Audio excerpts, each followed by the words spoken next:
Baik, assalamualaikum warahmatullahi wabarakatuh. Waalaikumsalam warahmatullahi wabarakatuh. Salam Etos Energi Salam Etos Energi. dan salam sejahtera buat kita semua ya. Baik, kali ini kita undang Bro Adam Permana, seorang software developer dan juga sangat aktif sekali di dunia informasi dan teknologi. Beliau sangat excited ya tentang teknologi ya. Kita akan ambil ilmunya ya, kita serap ya. Selama ini topik kita banyak ke dunia-dunia yang kayak mesin, sipil, elektro, kemudian ada ya kita belum menyentuh nih informasi dan teknologi. Dan saat ini kita undang orang yang tepat untuk berbicara bersama kita, follower Ethos Energy, baik yang sudah lama bergabung maupun yang baru bergabung dengan Ethos Energy. Selamat datang di channel kita, channelnya Para Insinyur Indonesia, channel yang keren. Silakan ditonton acara kita dari awal sampai akhir supaya mendapatkan manfaat yang utuh, gitu ya, yang komplit pemahaman teman-teman. Jangan lupa di subscribe. Ya, tentunya jangan lupa di subscribe karena channel ini sangat bermanfaat buat teman-teman baik yang fresh graduate, mahasiswa maupun yang sudah profesional. Ya, sangat bermanfaat. Sangat banyak sekali video-video kita yang sudah kita upload di YouTube channel kita. Itu bisa kita ambil manfaatnya. Kita udah undang para pakar-pakar di bidangnya dan silahkan diambil secara gratis ilmunya ya. Ya, baik, kali ini kita akan ngobrol-ngobrol dengan Bro Adam. Bro Adam ini adalah jurusan kuliahnya, jurusan informasi dan teknologi di Universitas Negeri Padang. Dari 2016 sampai 2020 ya, 2020. benar ya? Benar. Dan saya melihat di profilnya LinkedIn itu banyak ya prestasinya, aktivitasnya sangat banyak, dan saya nggak bisa sebutkan satu-satu karena saking banyaknya yang saya berkesan aja gitu ya. Ya, beliau ini sudah punya hak paten, ada satu patennya, nanti tolong dijelaskan. Kemudian juga berpengalaman di developing software Android, kemudian sering diskusi-diskusi mengenai informasi dan teknologi ya. Baik, ini kita baru pemanasan ngobrol ya untuk supaya kita lebih lancar ngobrol. Ya, ini kopi ada, ya. Ini kurma ada, silakan, ya kan? Air putihnya juga ada ya, sambil menemani kita ngobrol-ngobrol gitu, Bro. Bener, biar santai gitu. Santai. Penonton juga santai ngelihatnya. Iya, teman-teman juga silakan kalau mau ikut minum silakan, tapi di tempatnya masing-masing ya. Iya. Oke, Bro, tolong ceritakan kegiatan Bro sehari-hari supaya kita bisa mengenal lebih jauh.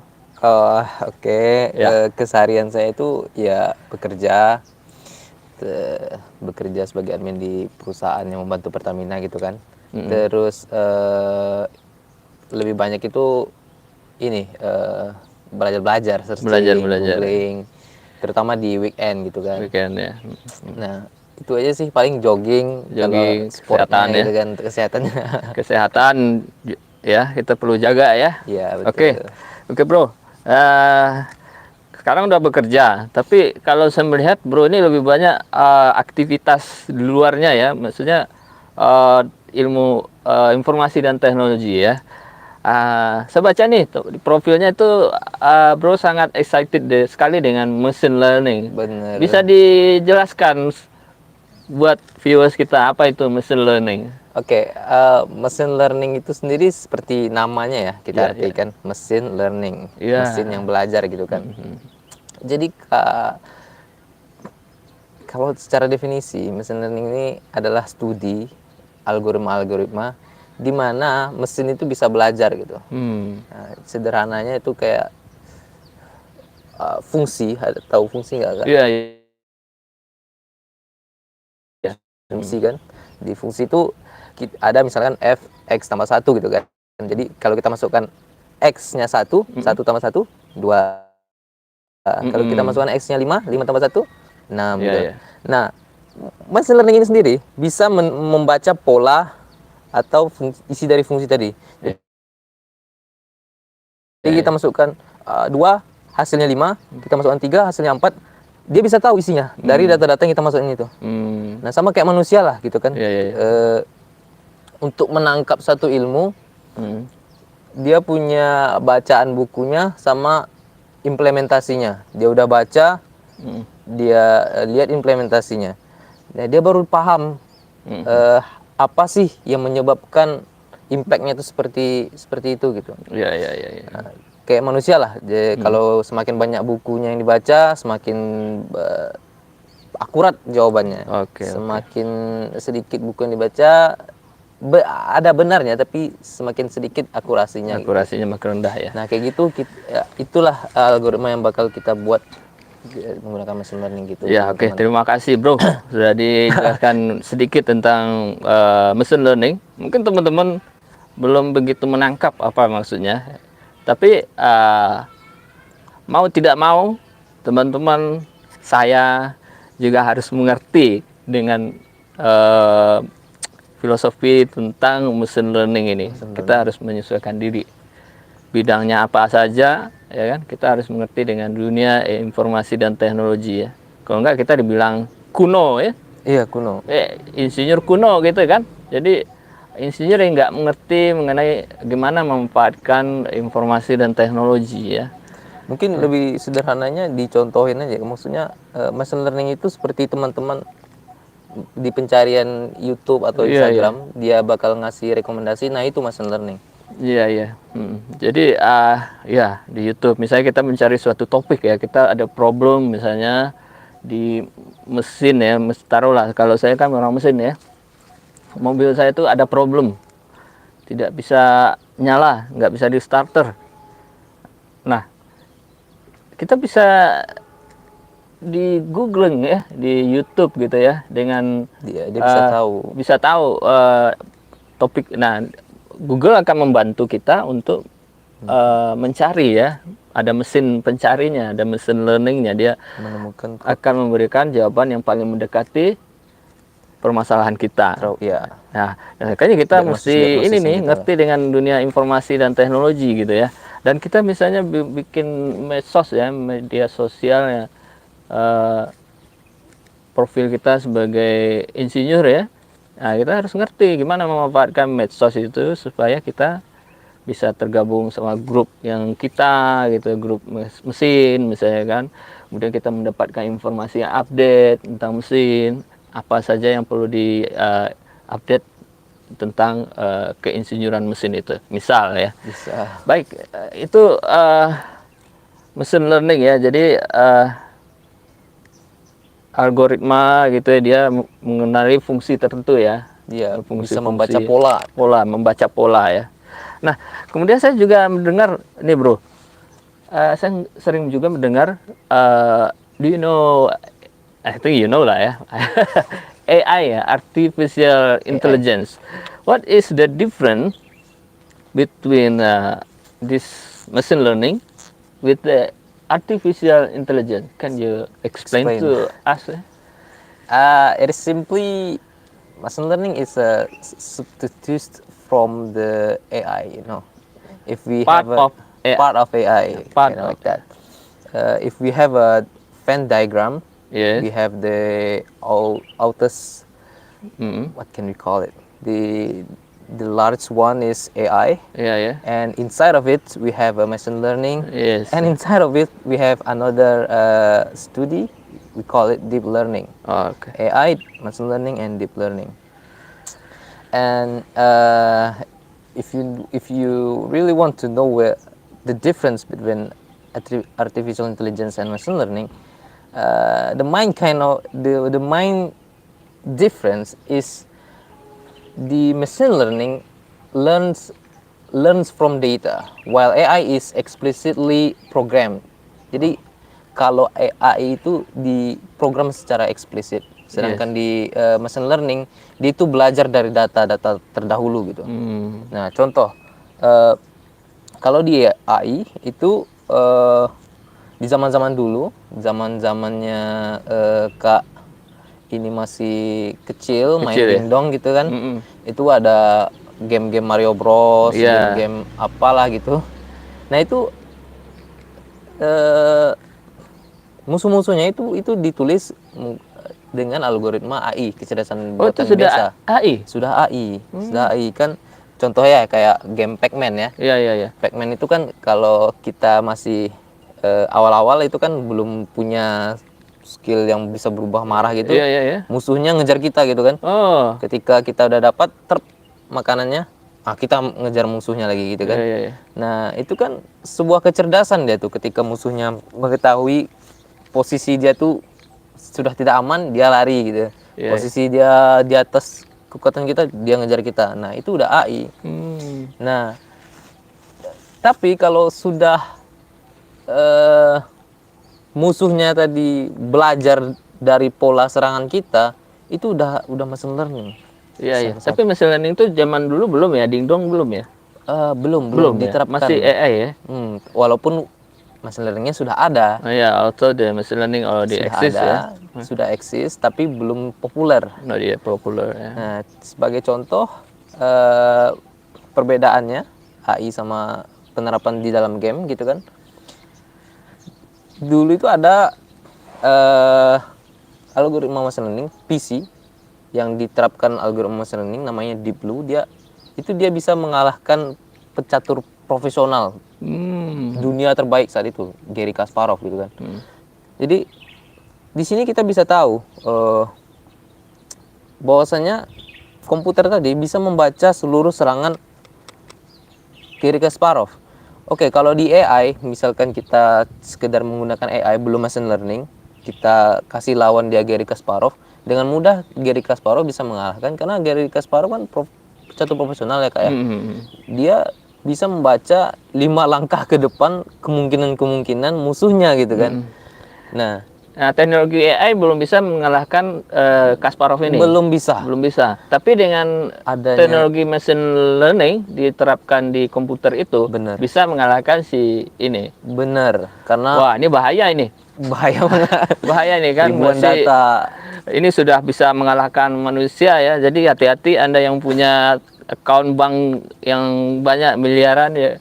Jadi bisa dicuri oleh machine learning ini ya. Jadi gimana itu berbahaya nggak buat manusia ini machine learning ini?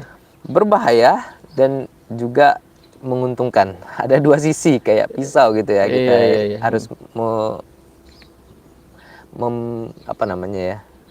membijaksanakan. Gimana ya?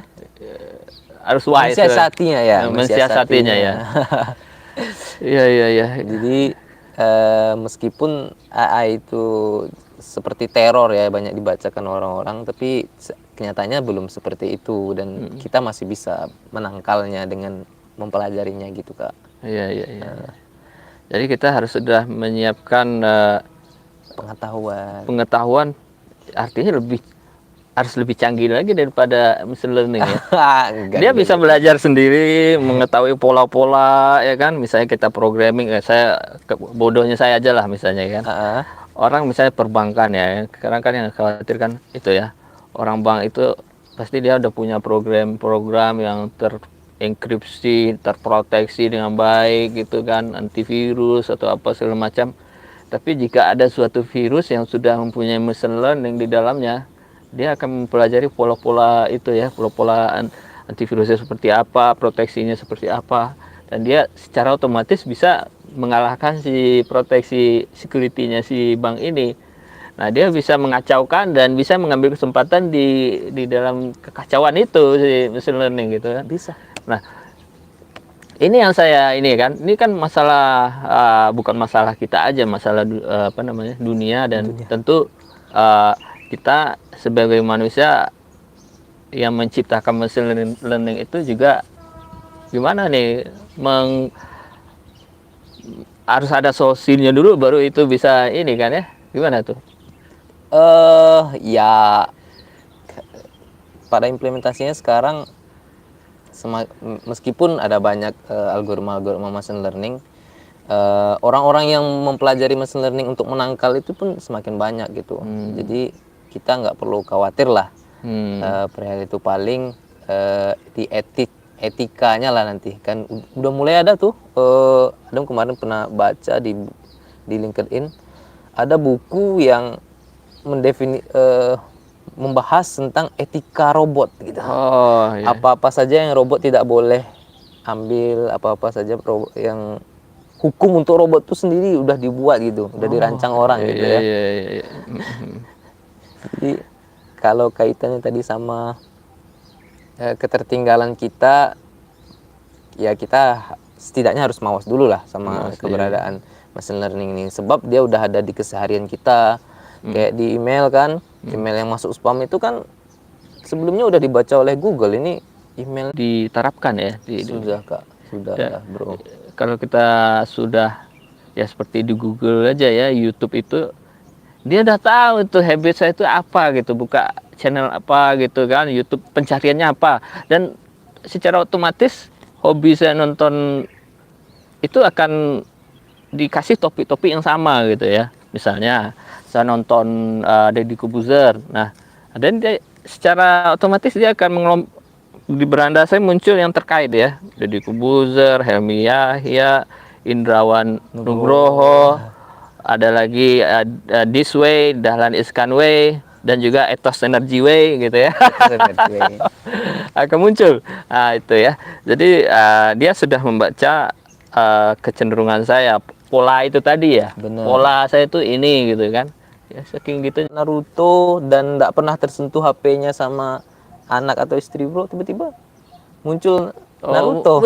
Naruto di display saya. Itu udah salah satu bukti bahwasanya YouTube itu nggak cuma ngambil data itu dari pencarian, tapi juga dari lokasi.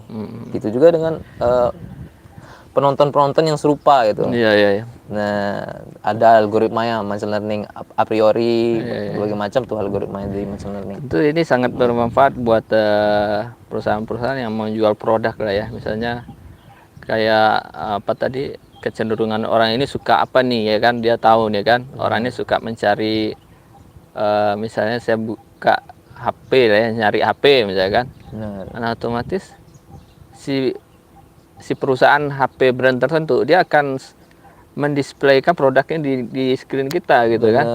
Wah, itu kayak di ini aja ya, di aplikasi apa namanya, e-commerce itu. E-commerce juga seperti itu, sepertinya sudah menggunakan machine learning. Sebab ketika saya searching satu produk dan dia akan menawarkan produk yang sama tapi vendor yang lain gitu kan. Bener. Wah, ini udah makin dekat sama kita nih ya, machine learning ya. Justru kayak kita sebut e-commerce ini beli data dari Google. Beli data dari Google, terus dia bisa munculkan itu datanya itu ke ads di aplikasi-aplikasi kita yang lain. Pernah nggak Kakak buka jaket gitu kan di salah satu e-commerce, terus tiba-tiba Kak buka aplikasi kayak Share It atau aplikasi-aplikasi yang nggak ada kaitannya, tiba-tiba muncul jaket. Iya. Nah itu kan. Itu sudah machine learning. Itu sudah machine learning jelas. Iya. Itu sangat ini ya, kita udah dikelilingi dengan teknologi itu sekarang ya. Aduh, ini kita yang menjadi market terus ya. Jadi makanya kita harus seperti tadi, pisau bermata dua ya. Nah, gimana caranya kita menangkal ya? Jadi kita itu untuk hal-hal yang positif ya, enggak ada masalah. Tapi ketika kita data-data personal kita ya kan bisa dimanfaatkan sama orang ya kan, itu mesti hati-hati ya dimanfaatkan kan. Itulah gunanya kita harus memahami dengan baik ya dunia informasi dan teknologi ya. Jadi kita bisa membentengi diri kita gitu ya. Benar. Jadi kayak apa tadi dicontohkan, kayak kalau misalnya dia punya pedang, kita harus punya pedang juga gitu ya, untuk melawan ya. Nah, kalau Adam nih Kak ya melihatnya, jadi gini, mengenai yang tadi ada tuh quotes yang bilang kalau sebuah perusahaan itu nggak menjual produk, berarti Anda adalah produknya gitu. Iya, Nah, iya, kita iya. jadi produknya nih. Minat kita, kebutuhan kita. Kebutuhan itu kan sesuatu yang paling penting gitu dalam kita berbisnis, Iya, iya. kebutuhan. Orang buka bisnis kan dia karena dia bisa membaca di situ ada kebutuhan. Orang butuh di situ banyak durian, dia jualan buka gerai durian di sana gitu kan. Iya, iya. Nah, kebutuhan ini yang saking pentingnya itu ada yang bilang next decade oil and gas will no more the most valuable assets, but data is, katanya kan. Jadi dekade selanjutnya data itu lebih mahal dari minyak dan gas. Iya. Nah, karena dia bisa membaca demand dari orang-orang banyak, kebutuhan orang-orang, dan orang-orang yang butuh pasti akan beli. Nah, di situ transaksi terjadi gitu. Saya juga sering ya, misalnya saya nggak ngerti lah apa data saya dijual. Saya sering kadang ditelepon perusahaan asuransi, ditelepon sama produk-produk tertentu nawar-nawarin. Artinya data kita tuh sudah dijual gitu ya ke perusahaan-perusahaan tertentu. Nah, ini memang buat perusahaan asuransi ini sangat berharga data-data itu. Ini orang nih di prospek nih, ini kayak nih ditawarin ini gitu ya. Jadi usaha big data itu memang sangat berharga ya sekarang ini ya. Sangat berharga. Untuk membuat pasaran produknya itu makin laku gitu ya. Bener. Makin sangat berharga gitu ya. Sangat berharga sebuah data itu. Nah, itu juga data ini yang menggerakkan machine learning ini muncul ke permukaan gitu, Kak. Bro. Kan tadi kita udah cerita ya bahwasanya zaman dulu itu zaman-zaman masih ada dingdong, machine learning itu belum muncul ke permukaan. Nah, yang menyebabkan muncul permukaan itu adalah perusahaan-perusahaan raksasa ini tadi. Google, Facebook, Microsoft, itu kan mereka punya data banyak. Dari data yang banyak, semakin banyak data, semakin canggihlah kemampuan machine learning ini. Karena dia kan belajar gitu. Semakin banyak data yang bisa diajarkan, semakin bagus dia gitu. Oke bro, tadi sudah ada machine learning, there is machine learning, also there is artificial intelligence ya. And also you also mentioned in the beginning of our discussion that there is also deep learning. Deep learning. Yeah, what is deep learning? Deep learning. Yeah. Actually, deep learning, like I said before, is just a part of the machine learning. Oh yeah. Which the data that it's processed is very not unrecognizable by human itself. Kayak data yang diproses itu kita nggak bisa lihat, kita nggak bisa ngerti datanya itu. Jadi kalau kita ngecek, kalau programmer atau kita orang biasa nih ya ngecek data yang diproses oleh deep learning itu, datanya itu 01001 strip berapa itu kita nggak akan bisa ngerti. Tapi kalau masih machine learning, data yang diproses oleh machine learning itu kita bisa baca. Pekanbaru, Jakarta Pekanbaru gitu kan, atau Jalan Dahlia, jalan ini itu data-data yang bisa masih dimengerti oleh manusia, dan kita ngelihatnya kita bisa tahu ini kemungkinan dipakai untuk apa, kita bisa tahu. Tapi kalau udah di deep learning itu datanya itu udah kita nggak bisa baca, dan kegunaannya itu memang untuk penginderaan. Apakah itu bisa melihat, mendengarkan, berbicara, nah seperti itulah. Jadi di deep learning, kalau misalkan di machine learning itu kita bisa membaca pola dari katakanlah pola saya misal cari di YouTube misalnya. Nah, ya kayak itu kan. Sedangkan di learning dia bisa membaca pola dari gerakan seseorang, pola wajah seseorang, suara seseorang. Nah, itulah yang memunculkan ada istilahnya speech recognition, pengenalan suara, image recognition, pengenalan gambar gitu. Kayak kamera CCTV yang udah diterapin di Cina itu, dia bisa membaca lalu lintas orang-orang lewat yang pakai masker dan yang tidak, itu udah permainannya deep learning. Iya. Deep ya, dalam gitu. Udah sangat spesifik ya. Spesifik yang bisa tahu orang nggak pakai masker, bisa tahu orang nggak pakai seatbelt di mobil ya. Nah, yang paling canggih sekarang dari deep learning itu ada namanya algoritma generative adversarial network. Pernah nggak kakak lihat gambar diem Soekarno Hatta gitu kan, lagi diem terus ngomong ayah hihi. Pernah Iya. Nah, itu bagian dari deep learning generative adversarial network. Wow. Dia bisa baca mulut, dia bisa gambar orang mati, bisa ngomong gitu kan. Iya. Udah sangat ngeri gitu. Ngeri gitu ya. Dia sudah bisa mengenali wajah kita ya. Kalau di foto, oh nih siapa nih? Emil gitu ya. Ini foto ini. Oh ini Adam gitu ya. Waduh, ini sudah makin gila aja nih teknologi AI ini ya. Jadi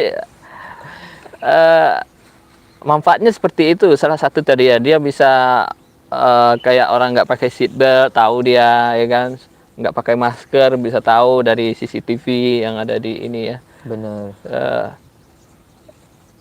Tentu ini bisa disalahgunakan buat orang juga nggak ya? Bisa kak. Jadi itulah kita memasuki era 4.0, istilahnya revolusi industri 4.0, di mana data itu menjadi aset yang berharga. Pendidikan yang penting banget untuk orang-orang kita itu adalah pendidikan membedakan yang mana asli, yang mana palsu. Nah, jadi dengan kita belajar machine learning, kita kan tahu tuh, gambar-gambar yang di-generate menggunakan algoritma machine learning sama gambar yang asli gitu. Nah, jadi kita nggak mudah dipalsukan, ditipu. Nah, kalau bisa kita memang dengan belajar hal-hal seperti itu, kita terbiasa berpikir. Kalau kita terbiasa berpikir kan kita nggak mudah ditipu orang ya. Misalkan ada berita-berita hoax. Kalau kita terbiasa berpikir, kita langsung kita cari buktinya, kita cari referensinya. Ini tahun lalu nggak sih, berita tahun lalu nggak sih, gitu diputar lagi gitu kan. Kita masih bisa menyaring. Tapi kalau misalnya kita nggak punya pendidikan untuk membedakan mana berita palsu, mana foto palsu, mana suara palsu, yang seperti itu kan gampang aja tuh kita emosian gitu kan. Percaya gitu ya. Gampang percaya. Apalagi kita memang udah udah benci sama sesuatu. Misalnya contohnya ya, kita benci satu rezim kan, terus ada berita buruk tentang rezim tersebut, nggak pakai mikir karena nggak terbiasa mikir. Nggak pakai mikir, wah betul nih, langsung sebarkan lagi. Kita udah nyebarin hoax dah. Berapa dosa kita tuh ya. Itulah yang kalau kita menyepelekan pendidikan untuk menangkal machine learning. Jadi ini memang kita harus paham lah ya, supaya kita bisa menangkal, mensiasati, supaya kita lebih melek teknologi informasi ya. Meskipun kita tidak bisa, setidaknya kita tahu bisa. Itulah. Kadang-kadang kita belajar bahasa. Kalau zaman dulu kan kita belajar bahasa musuh, kita belajar ngapain sih mereka pakai narkoba, ngapain sih? Ya itu kan jelek-jelek kan yang kita pelajari kan. Tapi kita belajar bukan untuk pakai. Kita setidaknya belajar untuk melindungi diri kita gitu. Iya, benar. Nah, itu gunanya. Nah, kita memanfaatkan untuk paling tidak buat diri kita ya, bahwasanya ini untuk menangkal lah ya, supaya tidak mudah dikibulin sama orang lah gitu ya. Jadi ada machine learning, ada deep learning, ada artificial intelligence, kemudian ada deep learning yang bisa membaca wajah gitu ya, membaca gerakan gitu ya. Jadi ini sudah sangat advance teknologi ini ya. Jadi teman-teman kalau misalnya bawa mobil atau bawa motor ya, nggak pakai helm juga nampak itu. Bisa. Misalnya ada CCTV polisi di jalan raya itu ya, itu bawa motor nggak pakai helm, terus nyampe di rumah tiba-tiba udah nyampe surat tilang kan. Surat tilang. Ini Kalau udah diimplementasikan seperti itu, ya udah kita harus taat aturan lagi. Karena nggak ada polisi yang berjaga, itu mesinnya sendiri yang memproses gitu kan. Iya, iya, iya. Nggak pakai lem, trap, Iya.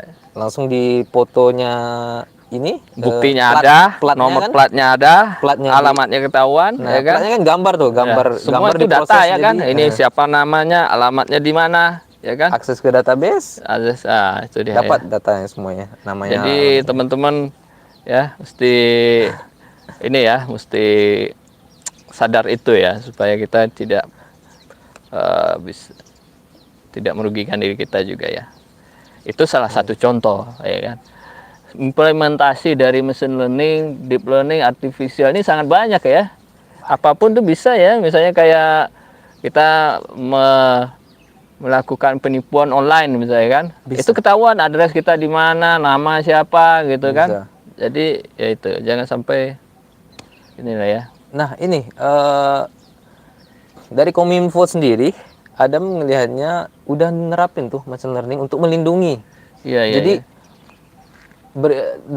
SMS yang beredar itu yang mengandung kata-kata cuan, pinjaman online, selamat Anda mendapatkan bla bla bla. Iya, iya. Itu udah difilter sama Kominfonya. Iya, iya, iya, iya. Jadi orang nggak akan bisa kirim pesan-pesan seperti itu. Maaf. Oh iya, iya, iya, iya. Oh, sudah.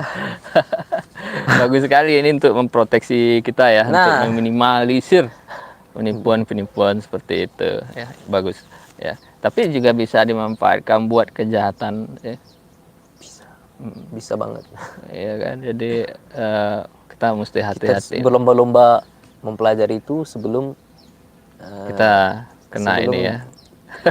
Yang si jahat gitu. Yang baik harus lebih kuat daripada yang si jahat kan gitu pada dasarnya. Filosofinya gitu kan. Iya, iya. Baik, ini kita udah ngobrol-ngobrol mengenai artificial machine learning sama deep learning tadi ya. Iya. Saya mau ngomong mengenai implementasi yang sudah Bro lakukan ya. Saya tadi baca di awal tuh ada patennya. Oh, ada paten. Bisa dijelaskan sedikit dan hubungannya dengan artificial intelligence sama machine learning ini? Iya, kebetulan itu ya berkaitan sih. Memang ada menerapkan teknologi ini ya, speech recognition di dalam aplikasi itu. Oh, speech. Jadi, ya? Speech recognition, pengenalan suara. Jadi itu nama patennya Kifabel, tapi itu bukan paten sebenarnya. Itu kebetulan kan di LinkedIn kan nggak ada, cuma ada paten ya, kolomnya. Jadi sebenarnya itu haki surat pencatatan ciptaan. Surat pencatatan ciptaan biasa, jadi bukan paten ya. Nah, jadi itu kami bikin ini aplikasi sekaligus robot untuk bolak-balikkan Al-Quran dengan perintah suara gitu. Jadi dari aplikasi buka halaman segini gitu, dibukanya gitu. Jadi orang yang nggak punya tangan itu kan namanya Kifabel ya. Quran difabel maksudnya. Jadi gitu. Maksudnya buat orang yang nggak punya tangan tuh bisa dia buka halaman sekian otomatis gini ya, buka ya. Iya, di latar belakangnya untuk orang nggak punya tangan sih, tapi sebenarnya kan bisa aja untuk orang yang lagi jauh sama Al-Quran atau Al-Qurannya besar gitu dari jauh. Gitu. Terus juga kalau orang buta bisa juga. Ya orang buta gimana mau mungkin baca dibacain Quran? Mungkin ya. Oh, dibacain. mungkin buka Al-Quran halaman sekian, ayat sekian, terus dibacain kan sama ini ya kan. Terus dia baca juga gitu kan. Ya kalau dibacain. Tapi belum sampai ke sana. Ya untuk apa coba kalau dibacain kan dia kan cuma bisa dengar, mending langsung dari komputer aja, nggak perlu dari Quran asli gitu kan. Iya. Oh iya benar juga ya. Iya. Jadi itulah, itu ada untuk lomba kemarin, lomba MTQ nasional di Aceh, makanya dibikinkan hakinya gitu. Iya. Supaya ini ciptaan kami loh gitu. Iya. Itu bisa dikembangkan sebenarnya. Bisa. Ya di mana-mana kalau IT udah deep learning sekarang memang itu lagi panas-panasnya Kak. Di penelitian. Iya. Jadi namanya Kifabel ya. Kifabel baca Quran buat orang yang keterbatasan ya. Misalnya nggak punya tangan ya, untuk balik Al-Quran halaman berapa gitu kan ya. Ya itu sederhana sekali sih berpikirnya, cuman yang penting kerjakan aja dulu. Iya, penting kita ada action ya. Action, impact-nya kan nggak berapa sih tapi jumlah. itu ini ya, menggunakan machine learning itu?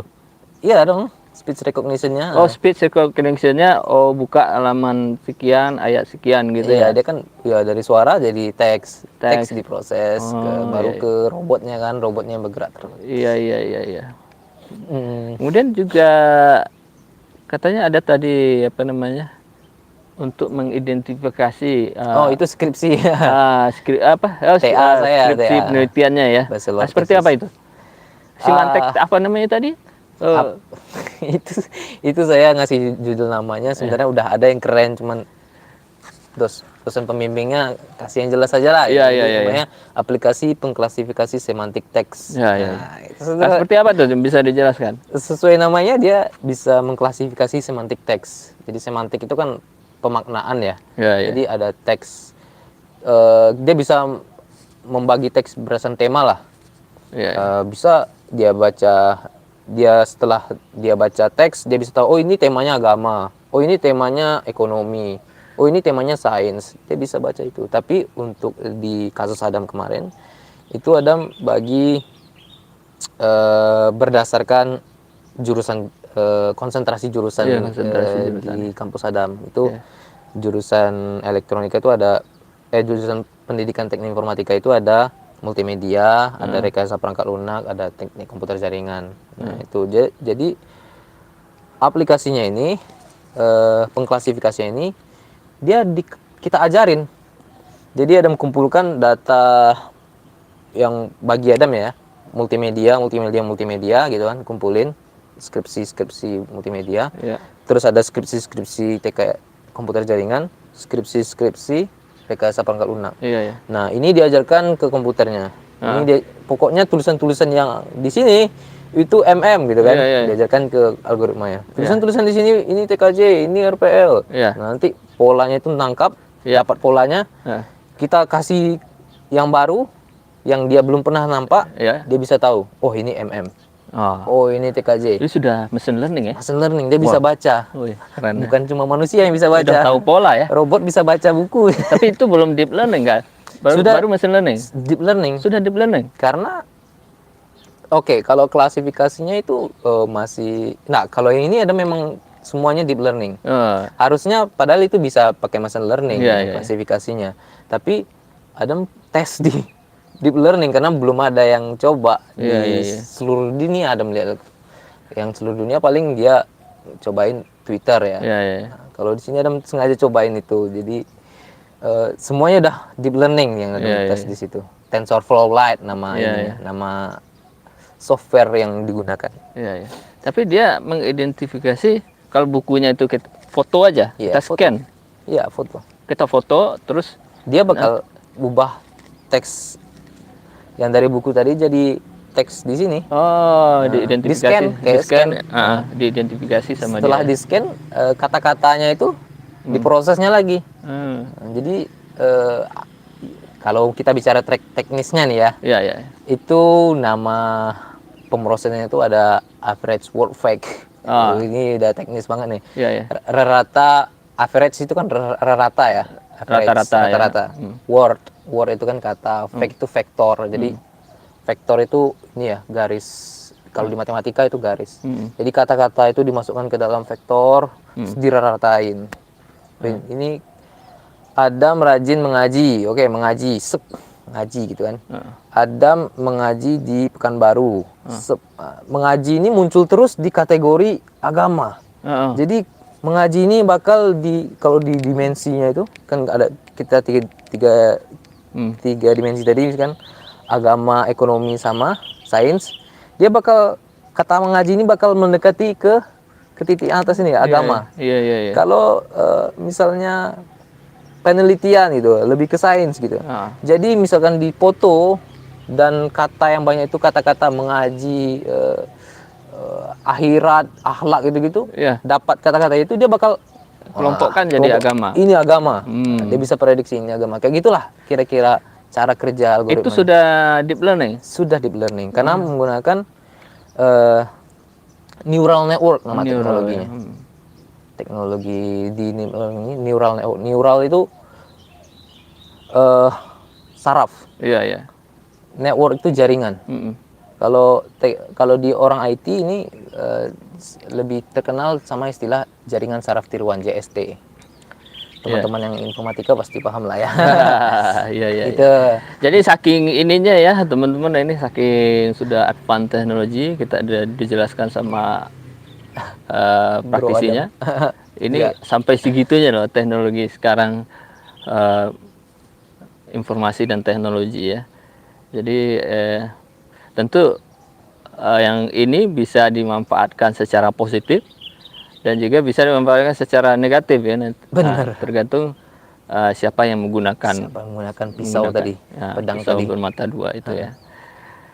Oke, ini tentu ini kalau buat perusahaan-perusahaan yang olah data ini sangat ini ya, sangat cuan sekali. menguntungkan buat mereka ya. Karena saya baru baca kemarin itu ada orang kaya baru di Indonesia. Iya.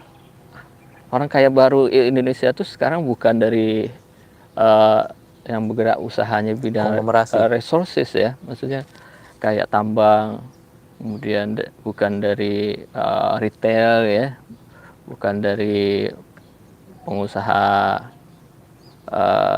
properti ya, tapi adalah pengusaha yang bergerak bidang data. Orang kaya baru. Kalau nggak salah itu nomor 10 apa nomor ya sekitar 20 besar lah di Indonesia sekarang, dia terkaya di Indonesia. Ya nanti saya yakin dan percaya nanti dia akan menjadi nomor 1 nih yang data ini. Kemungkinan. Iya, jadi zaman sudah berubah ya. Jadi dulu di tahun 60 ya, insinyur yang paling mahal bayarannya adalah insinyur sipil. Insinyur sipil, oh ya. Mahal sekali, keren, ya kan? Tapi zaman berubah, habis itu yang tahun 70 ya, tahun 70, 80 terus orang mesin lagi yang mahal, orang mesin, kan? Terus lagi orang elektro kan, paling mahal kan, bergeser posisi puncaknya. Mesin sipil udah mulai turun ya kan, terus mesinnya turun, mulai elektro. Kemudian tahun 90-an orang minyak kan. Orang minyak yang dicari, gaji paling besar kan, kalah sama gaji-gaji orang insinyur lain kan. Terus tahun 2010 sampai sekarang, 2000-an sampai sekarang sudah beralih ke informasi. Nah, ini tahun 2022 ini sudah makin merajalela orang informasi dan teknologi ya. Pokoknya sudah bergerak bidang informasi teknologi, insinyur ya udah sudah laku deh, udah semakin tajir lah ya. Semakin tajir. Ya. Jadi itulah, nggak tahu kedepannya apa ya, mungkin astronot mungkin ya. Nggak, bisa jadi insinyur yang bergerak bidang luar angkasa, mungkin yang ngikutin Elon Musk ke planet Mars mungkin ya. Saya nggak tahu juga nih ke depannya seperti apa ya. Dunia ini sudah makin panas ya, bumi makin panas ya, temperatur makin tinggi, kutub es di kutub utara mencair ya. Global warming ya. Global warming isu. Nah, udah kita pindah ke planet Mars lagi. Insinyur astronot ya, yang bidang luar angkasa yang laku lagi ya. Nggak tahu Allah alam. Tapi sekarang kita masih di era data. Era data ya. Era data. Ya ikutin terus perbincangan kita nih sampai akhir teman-teman ya, supaya bisa mendapatkan manfaat secara utuh ya. Dan jangan lupa subscribe tentunya jika Anda mendapatkan manfaat dari channel Ethos Energy ini. Oke bro, ngopi dulu bro. Ini sudah. Iya silakan. Sudah lama nih didiamin kopinya. Bener. Ini ada kurma juga ya. Ini kurma ini tentu makanan buah yang sangat tinggi kalori dan gizinya ya. Ini lembut ya.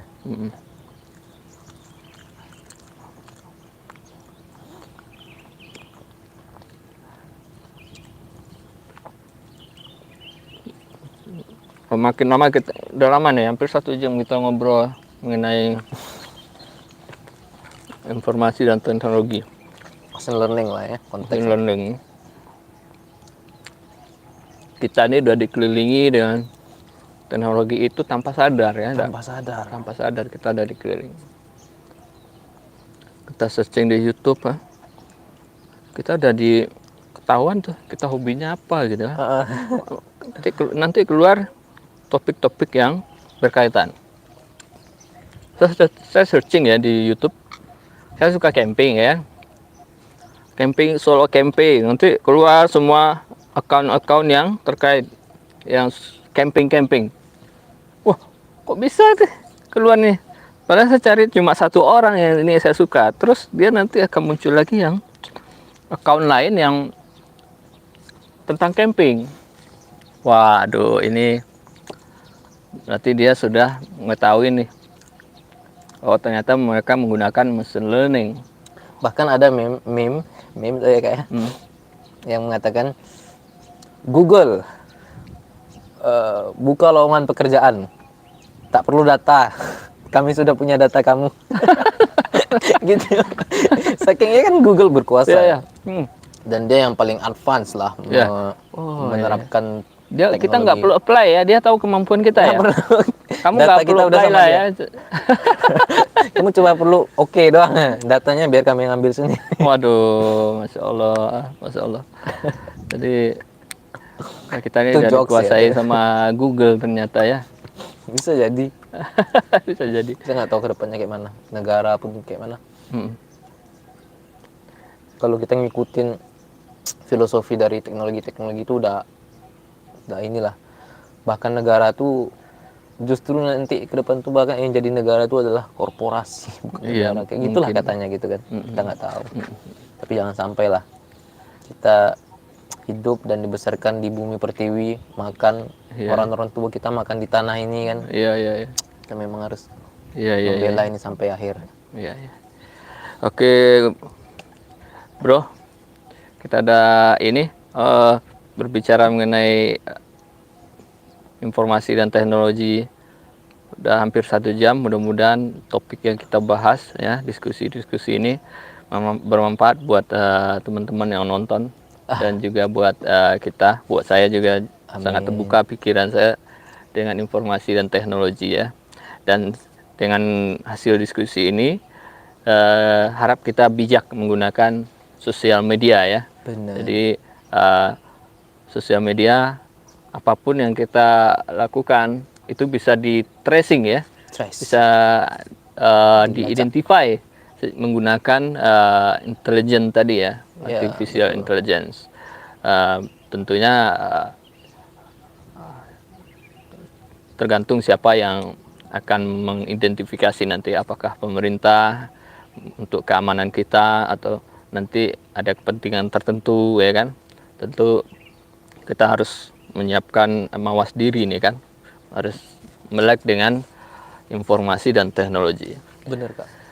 Jadi ini kemudian apa yang mungkin kita ini ya udah hampir 1 jam, mungkin apa untuk closing statement ada yang perlu disampaikan buat teman-teman yang lagi nonton?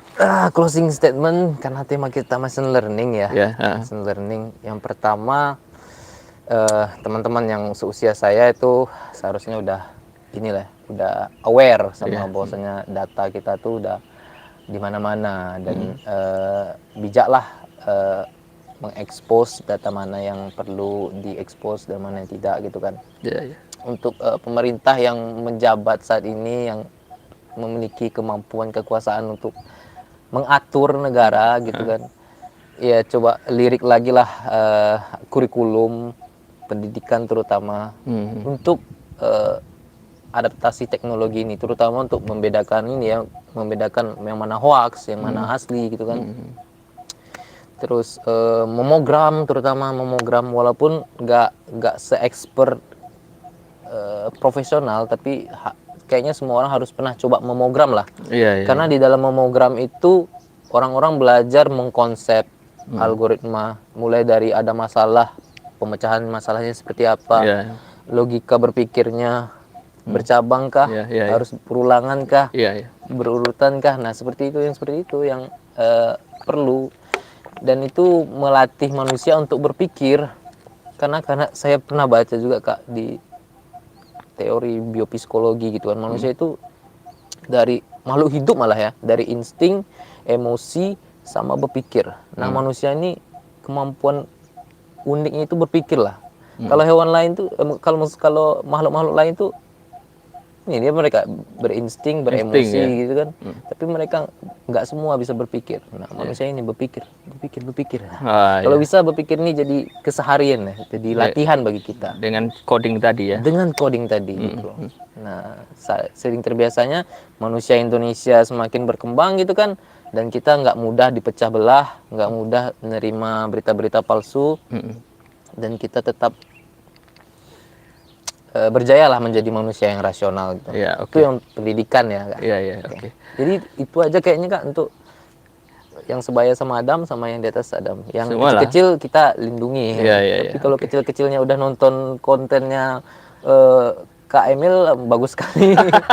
Karena ya konten yang kita bahas ini nggak ada di buku yang kita bahas ini.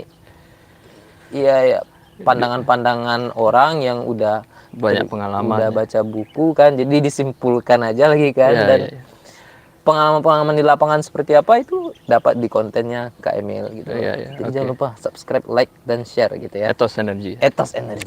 Continuous learning. Kita nggak machine learning, bukan deep learning, bukan artificial intelligence, tapi kita continuous learning ya, di atas itu lagi berarti ya. Di atasnya diagram Venn tadi itu ya. Continuous learning ada. Seumur hidup belajar ya, manusia banget. Oke bro, makasih banyak udah sharing bersama kita Ethos Energy, dan juga buat viewers Ethos Energy dimanapun berada. Semoga bermanfaat sharing dari Bro Adam Permana. Semoga makin sukses bro. Amin. Ya. Jadi sekian saja yang kita sampaikan hari ini. Terima kasih, dan jangan lupa di subscribe ya. Oke. Assalamualaikum warahmatullahi wabarakatuh. Waalaikumsalam. Salam Ethos Energy. Salam Ethos Energy.